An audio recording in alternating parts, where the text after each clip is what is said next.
Welcome to Module 4.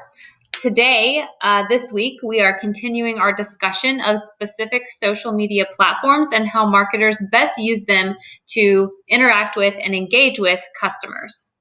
In Module 3, we discussed an introduction to all of the social media platforms, and we discussed how they were grouped into the 4 zones of social media marketing. We discussed in detail Zone 1, social communities, and we covered Facebook and LinkedIn and Twitter specifically. Today, we are moving into Zone 2. We're going to talk about social publishing. Social publishing sites are used to broadcast content to an audience, and channels used to broadcast the content include blogs, podcasts, wikis, and media sharing sites. And so we're going to touch on a couple of those in this module here. And the key to having a social publishing strategy is having a content strategy.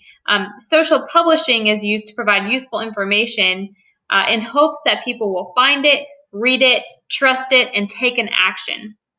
And so we're going to talk about blogs first as a form of social publishing, social media. Blogs have only really been around since 1997. So they're older than social networking sites, but they're still really young in terms of marketing platforms. And much like other forms of social media, the first blog was actually created by a college student. Blogs were first known as weblogs, and they were used as an online diary. They were started for personal use, not for professional or corporate use. And LiveJournal and Blogger were the first 2 blogging platforms, and they really weren't introduced until 1999, but they started this trend of online diaries. Anyone can blog using these sites. In fact, you will be blogging using one of those sites, Bloggers, for Assignment 4, which I will introduce at the end of Chapter 7 today. Today, there's a third popular blogging platform called WordPress, and WordPress is used by both individuals and companies to start their blog. In addition to using WordPress, companies can also host their own blog on their websites, which most large companies today do that. Smaller companies still use WordPress to host their blogs. But a lot of companies do have a blog, and the blog is separate from their basic website content, and it's used more as a storytelling platform for customers to access. Today, there are over 150 million blogs on the internet, and there's over 3 million blog posts written every day. So there is a lot of information out there, and one of the things we're going to talk about today is how companies use blogs as a marketing tool and how they break through some of that clutter. A blog is, at its very basic form, a collection of personal or corporate thoughts and ideas. A little bit more about blogs. Blogs have regular updates, and we'll talk about how regular later in this lecture. Those are called blog posts. And when you're reading a blog, you'll see that updates generally start with the most recent post first and go in reverse chronological order. And that's to keep the most up-to-date information at the top of the site in plain view for the customers or readers to access. Another definition for you, a blogger is the person who administrates, writes, and or updates the blog. So each of you are going to be bloggers before we get to the end of this week. Your book goes through 6 reasons why blogs are different than other publishing platforms. And this kind of leads to why companies are so eager to add blogging to their corporate strategy. And the first reason that companies like to use blogs as a marketing tool is that blogs are publishable. It's very cheap and easy to set up a blog. There's some maintenance costs to blogging, but posting is free. So it's very easy to actually publish content on the internet using blogs as a tool. Blogs are findable. People seek out blogs to find information.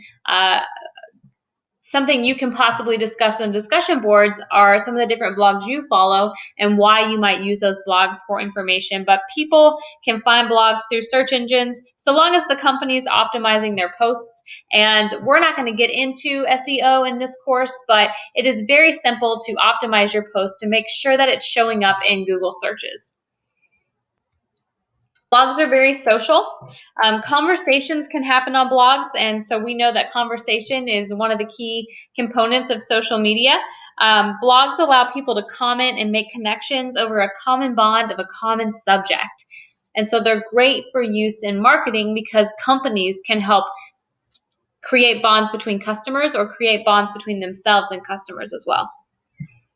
Blogs are viral.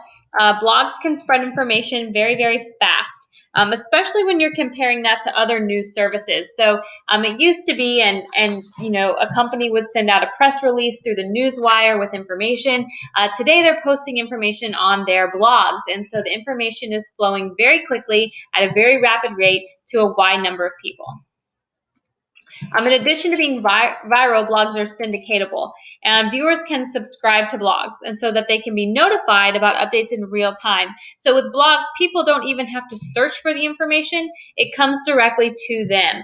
If you are a follower of a blog, you'll get email updates every time a new post is made. So consumers who are really interested in a specific product or company can subscribe to these blogs to make sure that they are up to date. And the last kind of differentiator for blogs among social publishing tools is that blogs are easily linkable. Blogs can be linked to each other, which gives a blogger access to larger audiences. The link for your blog post can be spread across all social networking platforms and other forms of social media, and it's very easy to link your blog to your website or to any other place that you want your customers to visit. So those are a couple reasons why marketers want to use blogs as a social media tool. So now that we know what a blog is and why a company would want to use a blog, let's talk about how we would set up a blog. Creating a blog is the easiest part of blogging. Today, as we mentioned earlier, the two biggest blogging platforms are Blogger and WordPress, and both of these sites are free to the user. Blogger is actually owned by Google, which makes it very easy to integrate across Google platforms. When we talk about blogging platforms, we often refer to them as blog hosts.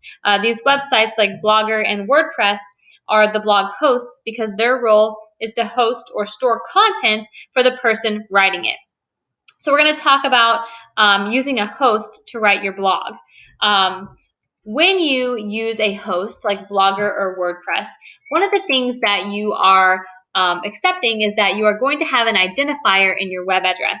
So if you look down here at the bottom, there is a Georgia College and State University social media marketing blog, and it's hosted on Blogger. And so you'll see that our identifier in our URL is gcsusocialmediamarketing.blogspot.com.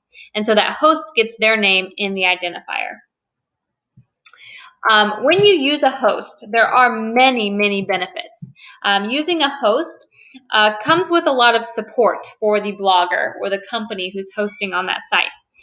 The company or the person writing the blog can get technical support, and when you are creating your blog, you can choose from preset templates to help drive the content. When you are hosting your blog on a host site, the host plays a role in securing your site and backing up the content. If there were ever an issue or a server were to go down, your host would have all of your blog posts and all of your information saved and stored to be able to put it back on the site when the site went live. With self-hosting, that can become a big issue. The last great thing about using a host when you're setting up a blog is that you're connected directly to an analytics software. And this is especially true with Blogger. Blogger, being a Google interface, connects with Google Analytics. And so it's very easy to track and see how many people are reading the blog, where your traffic is coming from, where you're sending traffic to, and who's reading your blog. So those are just a couple of reasons why a company might want to use a host to set up their blog. Now, the other option is to run a self-hosted blog. And a self-hosted blog is what most large companies do. The blog is hosted on their own website, and they have an internal team who is doing all of the hosting work. Self-hosted blogs can also be run through WordPress, but generally companies will use their own website. Self-hosted blogs are much more complex to set up and run than hosted blogs. And they require a larger investment of both time and resources, because all that technical support, all that security, all that backup, all that analytics that kind of come with using a hosted blog, you don't get when you self-host. So you have to create all of that yourself. And so there's a much bigger investment in terms of time and resources. The good thing about self-hosting your blog is that customers take them more seriously. And this is just kind of a more quantitative study showing that consumers, when they're searching for information, if a hosted blog or a self-hosted blog both had the same information, they would choose to go read a self-hosted blog because they just feel that it's more factual, concrete information coming directly from a company who's hosting their own site. So that's as far as we're going in terms of how to set up a blog and the hosting options available. We're going to dive next into what to post on a blog and when to post on a blog. So those topics will be shared in the next lecture.